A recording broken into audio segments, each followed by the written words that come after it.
Mark Rutter's now going to pick up the second part of the Harper Adams contribution. Mark, Professor of Applied Animal Behaviour, current research looking at how understanding natural cattle behaviour can help improve productive efficiency. And I'm fascinated to find out what this giant Fitbit you've got here is going to be used for. So more about that in a moment. Yeah. Right, thank you very much. So yeah, over the next 10 minutes or so, I'll hopefully give you some of the insights of where we're going at using sort of sensor-based approaches to monitoring animal livestock sort of health and welfare. I thought I was actually going to be first in the running order, so I put this slide in just as sort of a bit of sort of scene setting, which is what is precision farming. Precision farming is about gathering and processing information to improve the precision of resource management. So as we've seen with Jonathan's presentation, it's having a big impact in the arable sector, but we can actually use the same approach to manage livestock. And what it's about, this approach of precision livestock farming, or PLF, it's about managing that variability we have in the biological resources, those individual animals that we farm. So it's about better understanding their individual requirements and targeting our treatments appropriately. And dairy farming is very much at the front in this respect. And I think dairy leads really for two reasons. First of all, there's the killer application of Oestrus detection. Because dairy relies heavily on artificial insemination, you need to know when the cows are in Oestrus. The technologies can help detect cows that are on Oestrus. And I think the other thing is that the value of milk over the lifetime production of a cow is actually comparatively high. So even a small increase in the efficiency of production will actually pay for a sensor that's maybe 70, 80, 90, 100 pounds. You'll see a return on that investment. And I think this is why we've seen sort of the uptake, increasing uptake in the dairy sector. There's a variety of sensors that we can use to record various bits of sort of cow behaviour that we associate with Oestrus. We can have sensors that go around the animal's neck, giving eating, rumination, activity, for example. We can have the cow Fitbit, as we call it. This is the ice cube from Ice Robotics. Goes on the cow's leg, tells us when she's lying, standing, the number of steps she's taking. We have systems that can go in the cow's ear, rumination, activity. We're also now seeing positioning systems. This isn't GPS based, it's using triangulation, but it lets us track cows within the building. And we can have sensors that go in the rumen, measuring things like activity, temperature, and also pH. But I think pH is a very expensive thing, it's a short-term thing, but activity and temperature are quite useful measures. So it started with Oestrus detection, but we're now moving on to health monitoring. So just as we see changes in behaviour associated with Oestrus, when a cow is sick or injured, we start to see her behaviour change. So we've been working with Ice Robotics and their cow alert system. As you might expect, when this is on a cow's leg, it can pick up even very subtle changes in the cow's gait. So at the very earliest stages of lameness, this can detect the slight difference in the way the cow is moving, to the extent that vets will look at the foot, or the foot trimmer looks at the foot and says, no, this is a healthy foot. But if you get an infrared camera, a thermal camera out, you can actually see, no, there is actually some injury in there, there's disease in there. So it's really helping us pick up problems early, and this is a product that's actually out at market. The slide is showing some results pretty much hot off the press. We haven't actually published them yet, but I've got enough confidence in them that I'm happy to share them with you today. And this shows that we can pick up changes associated with Oestrus disease. So JD5 cows with Oestrus disease are spending less time lying and are having fewer lying bouts at peak lactation compared to cows that are JD0, cows that we think are healthy. And we think this is going to be an increasingly useful tool for vets to assess, are animals sick? Can we actually detect these problems early? I think the next area, and this is going to be the main focus for my talk, I think, over the next sort of 3 or 4 minutes. Okay, we've got Oestrus detection, that's a recognised technology. We're moving into health monitoring. What about welfare monitoring? Can we come up with tools, can we use these same tools to help us monitor animal welfare? Researchers have been trying to find what we call iceberg indicators. Is there maybe one measure that we can take that gives us a reflection of the overall welfare of the animal?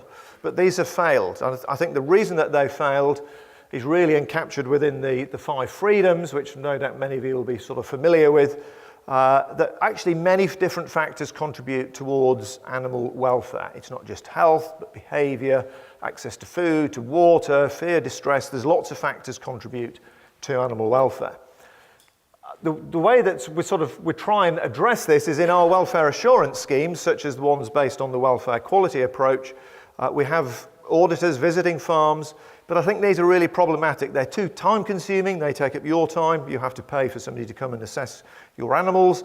They're actually quite infrequent, they're really just a snapshot, and okay, you might be lucky, you had a good day, everything was, your cows were having really good conditions that day, but everyone has a bad day, maybe something had gone wrong in the parlour that day, and should you be penalised as a result?